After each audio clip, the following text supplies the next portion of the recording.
दीपक में सभी के ऐसा प्रकाश बन रहा है। आप प्रकाश देख सकते हैं, अलग अलग कलर बनते हैं। कुंडली जागरण में भी रंगों का बहुत महत्व होता है। हमारे जीवन में भी रंगों का बहुत महत्व होता है। दिव्य दृष्टि में भी रंगों का बहुत ज़्यादा महत्व होता है। ये वीडियो आपके बहुत सारे प्रश्नों को हल करने के लिए ही बनाई है, जो आप हमसे बार बार पूछते हैं। तो इस वीडियो को आप ध्यान से सुनना, आपके बहुत सारे प्रश्नों के बिल्कुल सरल हम जवाब देने की कोशिश करेंगे। तो बहुत सारे रंग बन रहे हैं, पर हमें समझ में नहीं आ रहा है कि हमें क्या करना चाहिए। बहुत सारे लोग कहते हैं कि जोत में हमारे, दीपक में हमारे फूल बन रहा है, पर कई बार काम नहीं बन रहे हैं। हमारे शरीर में दर्द बन रहा है, हमें पूर्ण रूप से हमारी शक्तियाँ जागृत नहीं हुई हैं, छोटे छोटे ही अनुभव हो रहे हैं, पूर्ण अनुभव अभी नहीं हो रहे हैं। उसके लिए हमें क्या करना चाहिए, ये कुछ ऐसी बातें हैं जो समझने योग्य हैं। आज हम बताएंगे कि अगर आपके दीपक पर रंग बन रहे हैं, जैसे पीला, ऑरेंज, ये सभी हमारी पुरानी वीडियो में भी आप सुन सकते हैं कि सातों चक्रों के अलग अलग रंग हैं। पहले चक्कर का लाल रंग, दूसरे चक्कर का ऑरेंज, तीसरे का पीला, चौथे का हरा, पांचवे का नीला, छठे का बैंगना, सात का रानी कलर, या जिसे हम कहते हैं कि जो हमारी आभा होती है उस तरह का, जो एक डार्क पिंक बोलते हैं, वो कलर होता है। अब ये कलर बनने शुरू हो गए हैं, पर इनमें बहुत समय लगता है। तो कुछ इसके लिए हम हीलिंग प्रोसेस कहते हैं, या ये कह सकते हैं कि कुछ कार्य ऐसे करें जो हमारे चक्रों को बैलेंस करने में मदद करे, शक्तियों को जागृत करने में मदद करे। तो उसके लिए हम छोटे छोटे और सरल उपाय बताना शुरू कर रहे हैं, और इनको आप बार बार सुनकर भी याद रख सकते हैं। हम जितने भी, जैसे कुंडली में रंगों का बहुत महत्व होता है। जैसे हम ध्यान लगाते हैं, तो हम ध्यान लगाते हैं आज्ञा चक्र, जिसको हम बोलते हैं थर्ड आई। थर्ड आई हमें भविष्य दिखाने में मदद करती है, और जो हमारी कंठ होता है वो हमें सच बोलने पर, अपने आप अलौकिक बातें बताने पर मदद करता है। जब हम ध्यान लगाते हैं, हमें काला, नीला, पीला, परिधि वाला नीला रंग दिखता है, और एक विलीन हो जाता है। कई बार हमें नीला घूमता हुआ, किसी को सफ़ेद, किसी को पीला, ऐसे ऐसे कलर दिखाई देते हैं।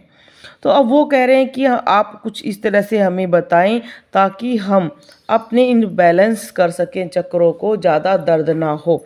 तो कुछ हम आपको पौधों के नाम बताएंगे, पेड़ों के नाम बताएंगे, जिनके नीचे बैठकर या जिनके पास बैठकर आप उनके जो ओरा है, पेड़ों की जो सात्विक ओरा है, या उनके अंदर से जो सूर्य का प्रकाश आपके शरीर पर पड़ेगा, वो आपको कलर्स प्रदान करेगा, शक्ति प्रदान करेगा। ये आप हमारे बहुत सारे जो शास्त्र हैं उनमें भी लिखा गया है कि इनका बहुत ज़्यादा उपयोग होता है, जिसको हम भूल चुके हैं। सबसे पहले हम करेंगे नीम के पेड़ की बात। ये पेड़ बहुत ज़्यादा सात्विक होता है। आपने देखा होगा कि पहले हर घर में नीम होता था। तो आप, अगर आपके घर में नीम है, या किसी पार्क में कहीं पर भी आपको नीम का पेड़ मिल जाता है, उसके नीचे सिर्फ 5 मिनट बैठकर ओम का गुंजन करेंगे, तो धीरे धीरे लगातार 1 महीने में करने से ही आप देखोगे कि आपकी शक्तियाँ बैलेंस रूप धारण कर लेंगी। आपके शरीर में दर्द कम होना शुरू हो जाएगा, क्योंकि कहते हैं कि जितने भी पेड़ होते हैं उनसे जो रोशनी है वो छन कर आती है, और वो बहुत आरोग्यवर्धक हो जाती है। उनसे लाल, नीला और नारंगी किरणें हमारे जननेंद्रिय, जिसको हम लिंग कहते हैं, चाहे पुरुष का लिंग हो चाहे स्त्री का, और गुदा वाले रोग को ठीक कर देता है, शरीर की गर्मी को संतुलित करता है। बहुत सारे पेड़ों में से हमें अलग अलग क्या मिलेगी, ओरा मिलेगी, कॉस्मिक एनर्जी मिलेगी, और कलर्स थेरेपी मिलेगी। फिर है तुलसी। तुलसी के पौधे के पास पूजा करने से इतनी ज़्यादा कॉस्मिक एनर्जी बढ़ती है कि आपके चक्रों को हीलिंग करने में बहुत ज़्यादा मदद मिलती है। जहाँ आपका चक्कर 2 महीने में जागृत होने वाला होता है, वो 1 महीने में ही हो जाता है, क्योंकि तुलसी की भी जो कॉस्मिक एनर्जी है और आपकी कॉस्मिक एनर्जी मिलकर आपको बहुत ज़्यादा लाभ प्रदान करेगी। अशोक का वृक्ष, अशोक के वृक्ष की महिमा बहुत कही जाती है। रावण संहिता में कहा गया है कि हर घर के सामने या घर में अशोक का वृक्ष लगाना चाहिए। इससे घर में दुख और दरिद्रता का नाश होता है। और इसलिए आपने सुना भी होगा कि अशोक वाटिका, वहाँ पर बहुत सारे अशोक के वृक्ष लगा रखे थे। पर आजकल जो अशोक का वृक्ष मिलता है वो नकली होता है, इसलिए अशोक का वृक्ष काफ़ी घना होता है। तो ये आप इस बात का ध्यान रखें। अशोक के वृक्ष के नीचे बैठकर पूजा करने से आप अपने काम वासना को नियंत्रण में रख सकते हैं। मस्तिष्क की आपकी जो स्थिरता है वो बन गई। आप भविष्य ज्ञान प्रदान आपको मिलेगा, आपकी वाणी सिद्ध होगी। केले के पौधे के बारे में जो दक्षिण भारत है वहाँ पर इसकी महिमा बहुत ज़्यादा है। हम रोहतक हरियाणा में रहते हैं और हमारा बालाजी महाराज की भक्ति करते हैं और रविवार को दरबार लगता है। और आप हमें अपने अनुभव व्हाट्सएप पर भी भेज सकते हैं, फ़ोन नंबर दे रखा है। इंस्टा पर हमारी आईडी है बाबा का आशीर्वाद, वहाँ पर भी भेज सकते हैं।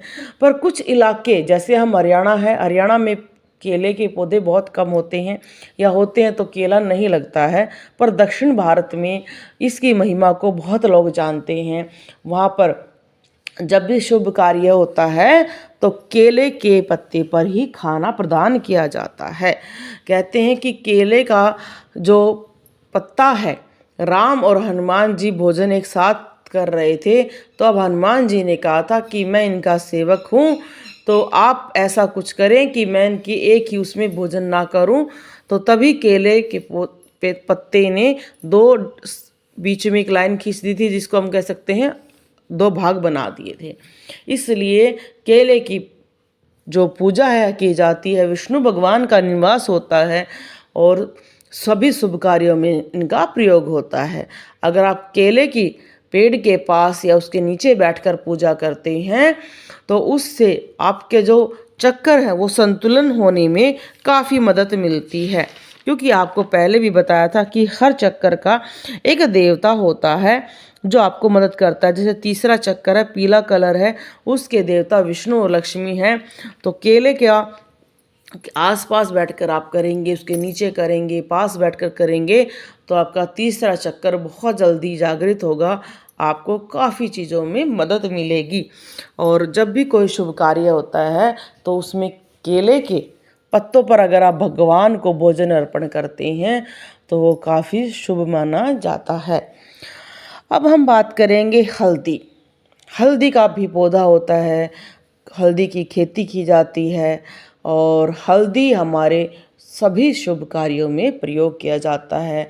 भोजन में, तिलक में और उपटन में, और देवताओं को तो स्नान में सबसे ज़्यादा हल्दी ही प्रिय होती है। तो हल्दी को बहुत ज़्यादा लाभदायक माना जाता है। हल्दी, मैंने कई अपनी पुरानी वीडियो में बताया कि हल्दी की गांठ अपने हर घर में रखनी चाहिए।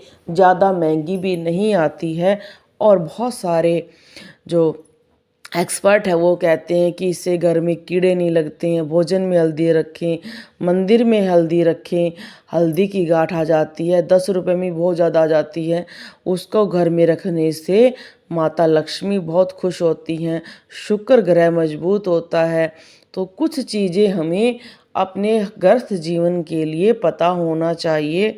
और हमारे, आप सभी जानते हैं, हरियाणा में तो एक कस्टम है कि जब भी किसी की शादी होती है, कोई शुभ कार्य होता है, तो चावलों पर हल्दी डालकर उनको पीला कर दिया जाता है, फिर ही उसको बांटा जाता है कि हमारे घर में शुभ कार्य हो रहा है। तो जो भी हल्दी के पास बैठकर, हल्दी के पौधे के पास बैठकर पूजा करता है तो उसको बहुत ज़्यादा लाभ मिलता है। उसका तीसरा चक्कर बहुत जल्दी जागृत होने में मदद मिलती है और उसको शुभता का महसूस होता है, अंदर से वो बैलेंस शुरू हो जाता है। उसके मस्तिष्क में इतनी ज़्यादा शांति होती है कि जो भी वो सुनेगा, बोलेगा, उसकी वाणी में मधुरता आएगी और उसके हर चीज़ में एक ज्ञान की अधिकता बढ़ती चली जाएगी। अब हम बात करेंगे कृष्ण कांता, जिसे ये लक्ष्मी माता की बेल होती है, जिस पर सुंदर सुंदर फूल लगते हैं। इसके पास बैठकर अगर कोई पूजा करता है तो माता लक्ष्मी बहुत प्रसन्न होती हैं, आपके चक्रों को हीलिंग प्रदान करती हैं, क्योंकि ये कई कलर से मिलती है। बैंगनी कलर भी मिलता है इसमें, इसके कई कलरों में ये आपको मिल जाती है। तो जो नेचुरल कलर है, जिनकी आपको थेरेपी की आवश्यकता है, वो इनके द्वारा ही आपको प्रदान की जाएगी। हमें जितनी भी कलर थेरेपी लेनी है, चक्रों को जागृत करने में मदद लेनी है, वो सभी अगर आप प्रकृति के द्वारा लोगे तो बहुत लाभ भी मिलेगा और आसान भी होगा। और ये चीज़ें हमारे आसपास बहुत हैं, पर हम क्या है कि पूजा करते हैं, ध्यान करते हैं, सभी ध्यान हम अपने मंदिर में करते हैं, घर के अंदर करते हैं, तो हम हर तरह की एनर्जी को अपनी तरफ नहीं खींच पाते हैं। आप पहले भी देखते होंगे, ऋषि मुनि बाहर बैठकर पूजा करते थे, ध्यान लगाते थे, पेड़ के नीचे बैठकर ध्यान लगाते थे। वो एक इसीलिए करते थे कि ताकि जो हमारी ऑरा है उसको बढ़ने में मदद मिल सके। जितने भी भक्तों की इनमें अनुभव दिखाए गए हैं, उन सभी को इन चीज़ों की आवश्यकता है, इसलिए इन सभी भक्तों के हमने फ़ोटो चित्र ऐड किए हैं। जिनके भी डाले हैं वो ध्यान से देखें और इन उपायों को प्रयोग कर सकते हैं। हम आपको इस सीरीज़ में बहुत सारे पौधों के, पेड़ों के नाम बताएंगे कि आपके आसपास एक दो तो ज़रूर मिलेगा, ज़्यादा नहीं मिलेंगे। तो अब हम करेंगे नारियल की बात। नारियल का जो पेड़ होता है, उसके नीचे बैठकर आप सुबह शाम ओम का गुंजन करेंगे। 5 मिनट बैठना है आपको, ज़्यादा देर भी नहीं, बस 5 मिनट बैठें और उसकी एनर्जी फील करें। नारियल का पेड़ बहुत शुभ माना जाता है, क्योंकि नारियल को मनुष्य का प्रतीक माना जाता है। हर मंदिर में नारियल चढ़ाया जाता है। उसका यही कारण है कि नारियल हर पूजा में, हर कार्य में शुभता लाने के लिए ही बना है। अब हम करेंगे श्वेत याक, यानी गणपति का पौधा, जिसको हरियाणा में आकड़ा भी बोल देते हैं। ये श्वेत याक पर छोटे छोटे फूल लगते हैं, जो बाहर से वाइट, अंदर से थोड़े से बैंगनी होते हैं। इनकी जड़ में गणपति का वास होता है। गणपति प्रथम पूज्य हैं, साथ में पहले चक्र के देवता हैं। तो अब जितने भी अनुभव सबके हमने देखो, जिनके भी ऐड कर रखे हैं, उन सबको ये आवश्यकता है, ये कार्य उन सभी को करना है। और जिन पर चक्रों पर, जिनके भी, जिनको लगता है कि शरीर पर ऐसा असर है, तो मेहनत तो आपको स्वयं करनी पड़ेगी। हमारा कार्य सिर्फ आपको मार्गदर्शन देना है। तो यहाँ पर आप ध्यान से देखें कि आप जो ये पौधा है, ये घर में भी लगा सकते हैं, गमले में लगा सकते हैं, आपको कहीं पर भी मिल जाएगा। तो उसके पास पूजा करने से आपका जो पहला चक्कर है, जिसमें कहते हैं सबसे ज़्यादा कई बार लोगों को दर्द बन जाता है गुदा द्वार के पास। कई बार लोग बहुत कंप्लेंट करते हैं हमारे पास भी आकर कि हमारे यहाँ पर दर्द हो गया, हमसे बैठा नहीं जा रहा है। तो उस चक्कर को हीलिंग देने के लिए इसका बहुत ज़्यादा प्रयोग किया जाता है और आप भी इसका प्रयोग कर सकते हैं। अब है बरगद का। बरगद का पेड़ इतना ज़्यादा एनर्जी से भरा होता है कि इसमें तीनों देवताओं का वास होता है। आप जब सभी जानते हैं कि मनोकामना के लिए बरगद, पीपल, इन पर हम मोली भी बांधते हैं, अपनी इच्छाओं को जागृत करने के लिए, अपनी इच्छाओं को पूरा करने के लिए। तो बरगद के पेड़ के नीचे जितने भी पहले ऋषि मुनि होते थे, वो ज़्यादातर बरगद के पेड़ के नीचे ही पूजा करते थे, क्योंकि त्रिदेवों की शक्ति वहाँ पर विद्यमान होती थी। और तीनों देवताओं की शक्तियों को संचय करना उनकी, क्यों आप ये बात सभी जानते हैं कि ये पेड़ हमें आसानी से किसी भी मंदिर के आसपास मिल जाते हैं, किसी पार्क में मिल जाते हैं। तो वहाँ बैठकर पूजा, आपने कुछ पूजा नहीं करनी है, ऐसा नहीं है कि आपको लगे कि ये कार्य कठिन है। 5 मिनट बैठे या खड़े होकर भी उस कॉस्मिक एनर्जी को आप ग्रहण कर सकते हैं ओम का गुंजन करके। अब है आंवले का पेड़। आंवले के पेड़ को भी बहुत ज़्यादा पवित्र माना जाता है, शुभता का प्रतीक माना जाता है। और आंवला एकादशी पर तो दीपक जलाकर पूजा की जाती है, उससे हर इच्छा पूरी होती है। तो आंवले के पेड़ के नीचे बैठकर जब हम पूजा करते हैं तो कहा जाता है कि सूर्य की रोशनी, या अगर आपका जल तत्व बैलेंस नहीं है तो रात के टाइम उसके नीचे बैठेंगे तो जो चांद की किरणें हैं, चांद की किरणें आप पर इतनी आभा देंगी कि आपको जो आपके शरीर में गर्मी बनी है संतुलन बना रहेगा। बहुत सारों का प्रश्न आता है कि हम ब्रह्मचर्य का पालन कर रहे थे पर हमारा ब्रह्मचर्य नींद में ही खंडित हो गया है या हमसे नहीं रहा जा रहा है साधना में। तो उन व्यक्तियों के लिए अगर वो सूर्य की किरणें आंवला से लेंगे तो शरीर में थोड़ी सी गर्मी बढ़ेगी। अगर वो चंद्र की किरणें आंवला के पेड़ के नीचे बैठकर लेंगे तो शरीर इतना संतुलित हो जाएगा, ठंडा ठंडा हो जाएगा कि आपको कि जो सौपन दोष है या जो आपकी काम की इच्छाएं हैं वो नहीं ख़त्म हो रही हैं, वो बहुत जल्दी ख़त्म होनी शुरू हो जाएंगी और इससे आपको बहुत ज़्यादा लाभ मिलेगा। अगर हम आंवले के पेड़ की पूजा करते हैं उससे भी हमें बहुत लाभ मिलता है। अब है अनार का पौधा। अनार का पौधा भी बहुत पूजा पाठ में यूज होता है। उसकी कलम से भी हम बहुत सारे यंत्र बनाते हैं, मंत्र लिखते हैं जो बहुत जल्दी सिद्ध हो जाते हैं। तो अनार के पौधे के पास बैठकर पूजा करने से आपको जो आपके तरंगे हैं वो बैलेंस होने में मदद मिलती है।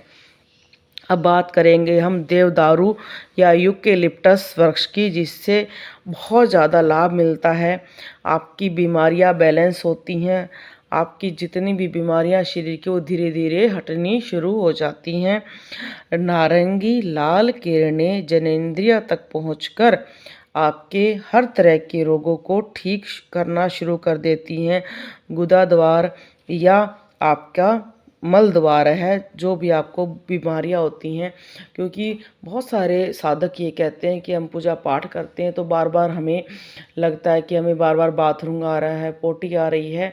वो इसी वजह से होता है क्योंकि हमारे जो चक्कर है वो वहाँ पर विद्यमान होते हैं और उन पर जैसे प्रेशर पड़ता है तो हमारे गुदा द्वार पर और मल द्वार पर प्रेशर पड़ता है। और हमारे जीवन में गुदा द्वार और मल द्वार पर प्रेशर पड़ना हमारे दिमाग में एक ही बात फीड होती है कि हमें बाथरूम या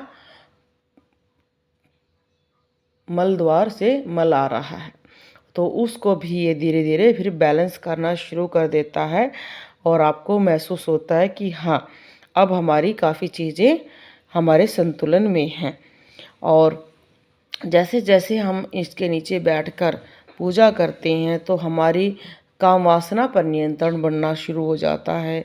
हमारे मन में अच्छे अच्छे विचार आने शुरू हो जाते हैं, भविष्य दर्शन हमें दिखना शुरू हो जाता है और काफ़ी चीज़ों का हमें ज्ञान होना शुरू हो जाता है।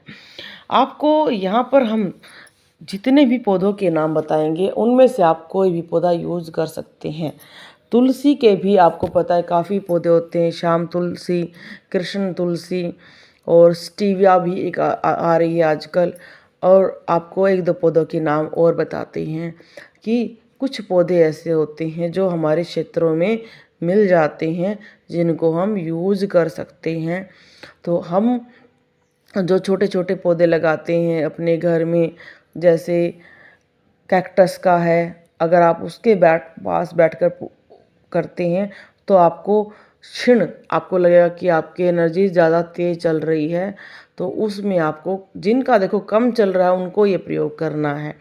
यहाँ पर आपको बैलेंस बताने की कोशिश कर रही हैं कि जिनको लगता है कि हमारे शरीर में दर्द ज़्यादा है उनको थोड़ा कम करना है, जिनको लगता है कि हमारे बैलेंस नहीं चल रहा है, हमारे को अनुभव बहुत कम हो रहे हैं, तो ये अनुभव तो हमारे ना के बराबर हैं, तो उन्हें यम नियम आसन प्राणायाम प्रत्याहार धारणा ध्यान समाधि अहिंसा सत्य ब्रह्मचार्य परिग्रह सोच संतोष तप स्वास्थ्य ईश्वर प्रणदम ये सब कुछ करने पड़ेंगे। तो इनके लिए आपको धीरे धीरे हमारे चैनल पर अलग अलग आपको बातें बतानी शुरू कर रही हैं। आप अपने चक्रों को जागृत कर पाएंगे और अपने जो आपको अनुभव हैं और भी ज़्यादा हो पाएंगे। तो हमारे हर चक्कर पे हमें कुछ ना कुछ अलग सा महसूस होता है। बहुत सारे लोग कहते हैं हमारी कमर में बहुत दर्द बनता है, तो उसका सिर्फ यही कारण है कि जो हमारे चक्कर हैं वो पीछे हमारी कुंडली शक्ति है, जो कुंडली सरपनी है वो पीछे ही ज़्यादा चलती है, आगे नहीं है, पीछे चलती है। इसलिए चक्रों पर बहुत प्रेशर आ जाता है और आपको दर्द महसूस होता है। कई बार आपको लगेगा कि हमारे चक्रों पर कुछ चीज़ फुदक रही है, बॉल की तरह फुदक रही है। कई बार बहुत पीड़ा होगी, कई बार आपको लगेगा कि सर फट रहा है, आधा सर दुख रहा है, कई बार आँखों में दर्द होता है बहुत जब। तो ये चीज़ें होना आपके लिए ज़रूरी भी है। ऐसा नहीं कि ये हर किसी के साथ होती हैं, ये शरीर शरीर पर अलग अलग, क्योंकि देखो हर कोई गुरु से सीख कर रहा है, कोई अपने परिवार में रहकर सीख कर रहा है, कोई ना कोई कहीं ना कहीं से ज्ञान लेकर कर रहा है, कोई अपनी मर्जी से कर रहा है। तो उन सब के अनुभव अलग होंगे ही होंगे, एक भी अनुभव उनका मिल नहीं पाता है और बहुत सारे अनुभव मिल जाते हैं। तो योग साधना से भक्ति से गुरु के आशीर्वाद के शक्तिपात से आपके चक्कर जल्दी जागृत हो पाएंगे, क्योंकि हर चीज़ के लिए कुछ ना कुछ हमारे आप बहुत सारी बुक्स भी हैं, कुंडली जागरण पर भी बुक है और योगा पर भी है, शक्तियों को जागृत करने की भी है। तो ये चीज़ें आप धीरे धीरे पढ़ेंगे या किसी भी चैनल के द्वारा सीखेंगे तो आपको काफ़ी चीज़ों का पता चलेगा। जैसे हमारा जो छठा चक्कर है वो जब जागृत होता है तो मनुष्य की देव शक्तियों से बातें होती हैं। उन्हें अपने आप लगता है कि कोई हमसे बात कर रहा है, चाहे वो उनको दिखाई दे ना के दे, किसी भी भविष्य का ज्ञान उनको अपने आप हो जाता है। यह चक्कर आज्ञा चक्र भोग के बीच के मार्ग में स्थित होता है। ये सबसे पवित्र स्थान माना जाता है, इसको थर्ड आई कहा जाता है। जैसे शिवजी की तीसरी आँख होती है, ऐसे हर व्यक्ति की तीसरी आँख होती है। ये आँख मनुष्य को अलौकिक जगत दिखाने में मदद देती है। इसलिए ही हमारे हिंदू धर्म में तिलक की मान्यता दी गई है, इसलिए तिलक लगाना बहुत ज़रूरी हो जाता है। शास्त्रों में तो ये भी कहा गया है कि जिनका माथा बिना तिलक के होता है वो बिना पिता के पुत्र होते हैं, चाहे वो स्त्री हो चाहे वो पुरुष हो। अगर आप को लगता है कि हम बाहर जाते हैं हम तिलक नहीं लगा सकते हैं, तो आप ऐसा तिलक लगा सकते हैं, चंदन का तिलक या कोई भी जो ज़्यादा दिखाई ना दे, या दीपक का जो आपके फूल बनते हैं उस घी को रखें, उससे ही तिलक लगा लें, वो दिखाई भी नहीं देगा पर आप अपनी शक्तियों को जागृत करने में भी मदद मिलेगी और आपको लाभ मिलेगा। जब भी आपके चक्कर जागृत होंगे आपको प्रकाश दिखाई देगा, ज्योति दिखाई देगी, सात्विक गुंजन होगा। ये गुंजन कई बार लोग सोचते हैं कि सीधा ही हमें ओम का गुंजन शुरू हो जाएगा, तो सीधा ही ओम का गुंजन नहीं हो सकता है। आपको ऐसे लगेगा जैसे कुछ भी जैसे कुछ कान में अजीब सा बोल रहा है, ठीक है ना, वो होता है। सीधा ओम का गुंजन एक अलग स्टेज है, तो इस भ्रम में ना पड़ें। और ये चक्कर आपको ब्रह्मांड की ऐसी ऐसी शक्तियों के बारे में आपको लेकर जाएंगे कि जो आपने कभी ना देखी हैं और ना ही सुनी हैं। इसलिए जिनको भी ये अनुभव होते हैं वो अपने अनुभव भी हमें बताएं ताकि और लोगों को भी मदद मिले। आपको जब भी ये कार्य करें तो सात्विक और हल्का भोजन लें। हल्का भोजन हम क्यों कह रहे हैं कि साइंस भी कहती है कि अगर हम ज़्यादा भर पेट खा लेते हैं तो बॉडी उसको पचाने में लगा देती है समय। अगर हम हल्का करते हैं तो वो हमें हीलिंग में मदद करती है। आपने एक कीटो डाइट के बारे में सुना भी होगा, जो लोगों को पतला करने में मदद करती है। तो ये तो हमारे धार्मिक जितनी भी बुक्स हैं उनमें पहले से लिखा कि सूर्य छिपने के बाद भोजन नहीं करना चाहिए, हमारी जठराग्नि कमज़ोर हो जाती है। तो जब हम भोजन सूरज उगने के बाद करते हैं तो हमारा शरीर को डबल मेहनत करनी पड़ती है उस भोजन को पचाने के लिए। वो इसलिए वो हीलिंग नहीं दे पाता है, वो सेल्स को और जो इतने भी टूट फूट है उनको ठीक करने में उसको फिर बहुत समय लगता है। इसलिए हमारे शरीर में लो एनर्जी रहती है, शरीर में थकान ज़्यादा रहती है, बीमारियां ज़्यादा रहती हैं। तो इसलिए इस टाइम आपको हल्का भोजन कहा जाता है। नहीं तो भोजन से कोई वो नहीं है कि कईयों को लगेगा कि यहाँ पर भोजन किस लिए मना कर रही हैं। वो सिर्फ एक ये साइंस ही है कि आप जितना हल्का भोजन करेंगे इस टाइम पे आपका जो शरीर है वो आपकी मदद करेगा हीलिंग में, ठीक है। क्योंकि शरीर है, अगर आप उसको एनर्जी कहाँ पर लगाना चाहते हैं उसके लिए वो आपका कार्य है। इसमें आपका जो प्रणाम करना है उससे भी काफ़ी लाभ मिलेगा। आप सूर्य भेदी, उज्जाई, शीतली, भ्रामरी, नाड़ी संशोधन और बहुत सारे ऐसे हैं कि उनको आप करें। इसमें आपको वस्त्र भी हल्के पहनने चाहिए, थोड़े से खुले पहनने चाहिए। क्योंकि जब आपके शरीर में अलग अलग अनुभव होते हैं तो आपके जो शरीर के आपको कई बार लगता है कि मेरा बहुत ज़्यादा अलग सा महसूस हो रहा है, उस टाइम पर सूती कपड़े और वो भी थोड़े से खुले हुए ही होने चाहिए, ज़्यादा टाइट कपड़े नहीं पहनने चाहिए। इससे आपकी शरीर पर बहुत फर्क पड़ता है। आप सातों चक्रों को विशेष गुणों के द्वारा जागृत करने में जो मदद ले रहे हैं उससे आप अगर करेंगे तो बहुत लाभ मिलेगा। और जो भी चीज़ें हमने बताई हैं वो आपके लाभ के लिए ही बताई हैं। और बाबा का आशीर्वाद एसपीएम चैनल पर आप प्रश्न पूछा करो, आपको अलग अलग उस विषय पर वीडियो भी मिलेंगी। आप अनुभव भेजो। अगर आप रोहतक हरियाणा में हैं तो आप दरबार से जुड़कर भी काफ़ी चीज़ें सीख सकते हैं। आप अपने चक्रों को हीलिंग कर सकते हैं। आप अगर देवी शक्तियाँ प्राप्त करना चाहते हैं उसके लिए आप जुड़ सकते हैं। अगर आपके घर में प्रेत बाधा है तो उसके लिए, अगर आपको लगता है कि आप जीवन में भगवान की आराधना करना चाहते हैं तो उसके लिए भी आप हमारे से जुड़ सकते हैं। बाबा का आशीर्वाद एसपीएम चैनल आप सभी के लिए यही कामना करता है कि मेहंदीपुर बालाजी आप पर कृपा बनाए रखे। अब आप सामने देखिए ये दीपक, देखो कैसे सुंदर इसकी आकृति है कि यहाँ पर जो दो चीज़ें बनी हैं, छत्र बना है ये माता रानी का। क्योंकि बहुत सारे लोग कहते हैं कि छत्र चढ़ाने की क्या महिमा होती है। क्या छत्र चढ़ाना हमारी मनोकामना को पूर्ण करता है? बिल्कुल। जब हम किसी देवी देवता को छत्र चढ़ाते हैं तो उसका मतलब यही होता है कि जो भी हमारे से बुरे कर्म हुए हैं या अपने आप कोई भी ऐसा कार्य हो गया है जिससे की वजह से हमारे जीवन में काफ़ी चीज़ें बुरी होनी शुरू हो गई हैं, या कोई ऐसा देव दोष लग गया है, पितर दोष लग गया है, या कोई भी ऐसी चीज़ हो गई जिससे हमारे काम रुकने शुरू हो गए हैं, रुकावट आ रही है, इसलिए तो छत्र बोले जाते हैं। तो जो देवताओं को छत्र चढ़ाते हैं उनके कार्य फिर शुरू हो जाते हैं, इसलिए ही देवताओं को छत्र चढ़ाया जाता है। देवताओं को छत्र चढ़ाने से मनुष्य को बहुत लाभ मिलता है। और जैसे हम देवताओं को छत्र चढ़ाते हैं वैसे ही देवता हमारे ऊपर भी अपनी छाव बना लेते हैं। आपने विष्णु भगवान के ऊपर भी शेषनाग का छत्र देखा होगा, और बहुत सारे धर्मों में छत्र की महिमा है। तो इसलिए आप ये प्रयोग कर सकते हैं। बाबा का आशीर्वाद एसपीएम चैनल पर आप दीपक की अलग अलग आकृतियाँ, गरुड़ की आकृति, उल्लू की आकृति, त्रिशूल की, ओम की, नैनो की और कमल नयन की ऐसी बहुत सारी आकृतियाँ हैं जो आप देखोगे तो आपको बहुत लाभ मिलेगा। प्रकाश पुंज जैसे ये सामने है, दीपक के ऊपर ये प्रकाश पुंज बन गया है, इसका मतलब देवता स्वयं निवास कर रहे हैं।